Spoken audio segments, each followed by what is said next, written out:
J'ai à cœur de vous présenter aujourd'hui le dernier numéro de La Cause du désir, paru en juillet 2023, sur le thème du fantasme.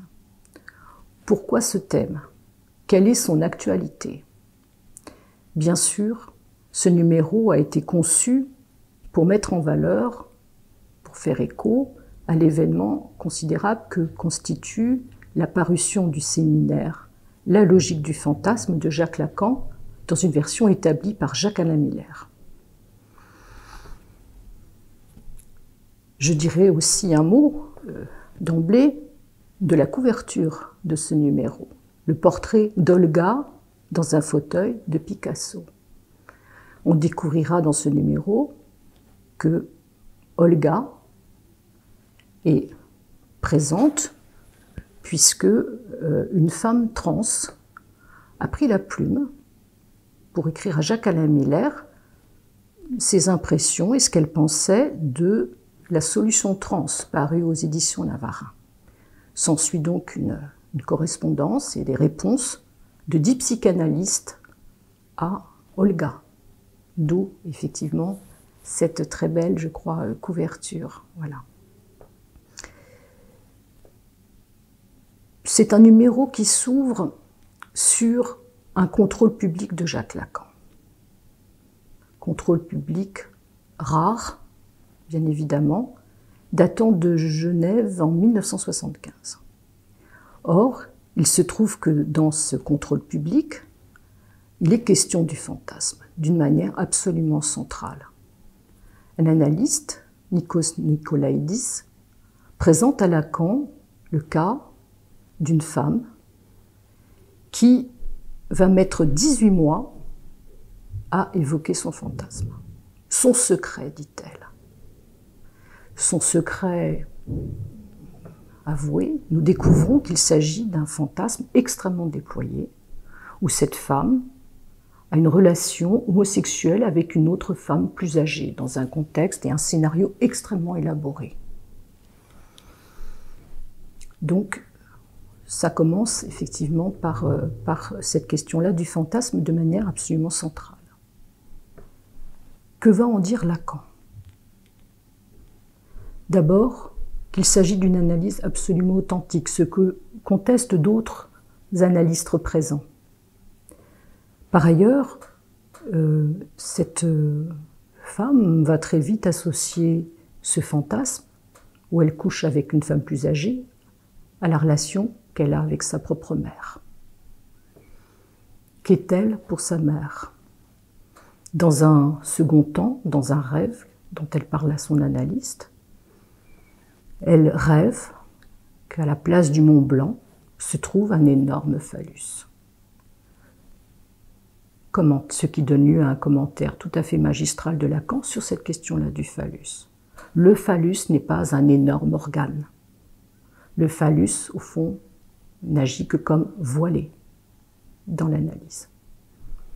Lacan fera valoir à l'analyste, qui contrôle ce cas de manière publique, qu'il va s'agir de montrer à cette femme en quoi sa mère n'est pas tout, et qu'elle n'est pas tout pour sa mère. Voilà, donc je vous laisse vraiment le grand plaisir de découvrir cet extraordinaire morceau de psychanalyse qu'est ce contrôle public de Lacan. Nous avons aussi dans ce numéro 6 textes qui constituent le dossier central, composés de 6 articles de fond. Donc je vous laisse aussi découvrir l'actualité de ce thème du fantasme à travers ces 6 textes de recherche très pointus. Nous avons aussi la grande chance d'avoir les commentaires les plus récents de Jacques-Alain Miller sur la logique du fantasme. Dans un travail extrêmement soigné, Pascal Fary a présenté, établi ce document extrêmement précieux. Nous avons aussi un texte plus ancien, une intervention plus ancienne de Jacques-Alain Miller qui date de 1982, à l'époque où celui-ci présentait son cours du symptôme au fantasme et retour, dans une version plus longue et absolument inédite. Donc voilà vraiment des repérages essentiels et cruciaux pour accompagner la lecture de ce séminaire difficile qu'est le séminaire sur la logique du fantasme. Difficile parce que Lacan il fait des considérations mathématiques qui sont tout de même quelquefois ardues à suivre, en tout cas pour ceux qui n'ont pas une culture scientifique. Ce numéro présente aussi, donc, outre ce dossier intitulé donc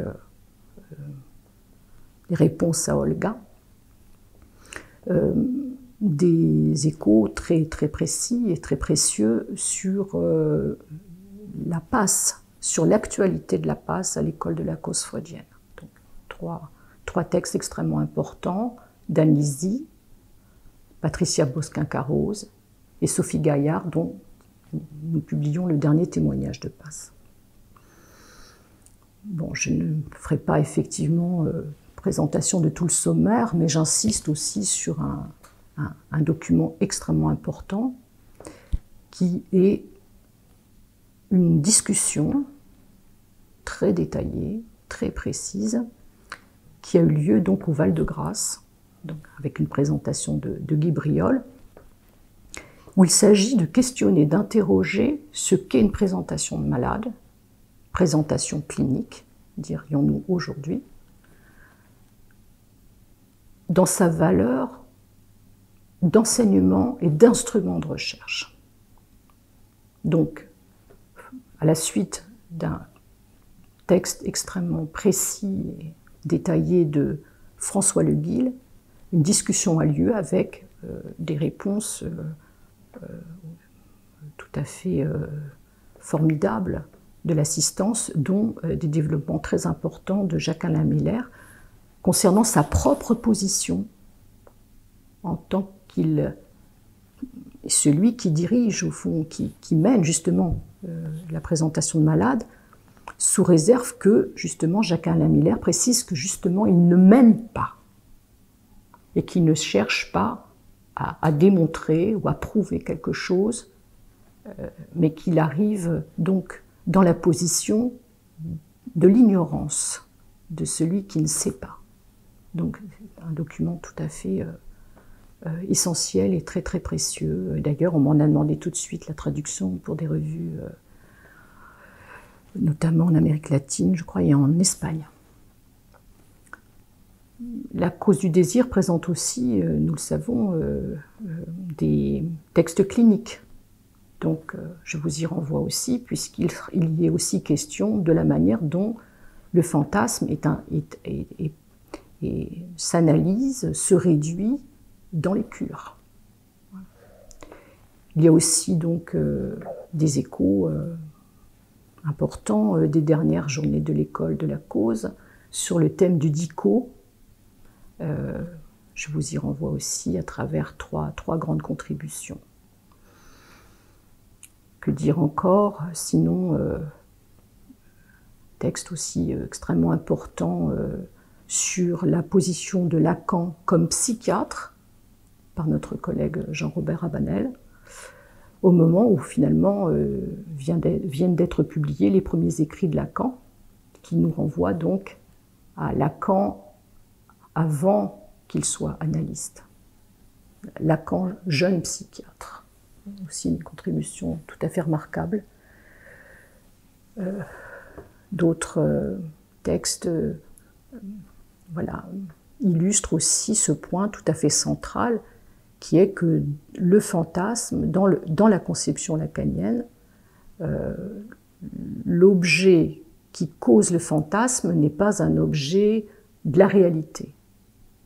C'est un objet que Lacan appelle l'objet petit a, qu'il va s'agir donc de cerner en le déshabillant finalement de tout son appareil imaginaire au cours d'une analyse. Voilà, je pense que j'ai à peu près, j'espère, fait le tour. Et surtout, je vous invite à découvrir ce numéro que j'ai eu grand plaisir à mettre en œuvre.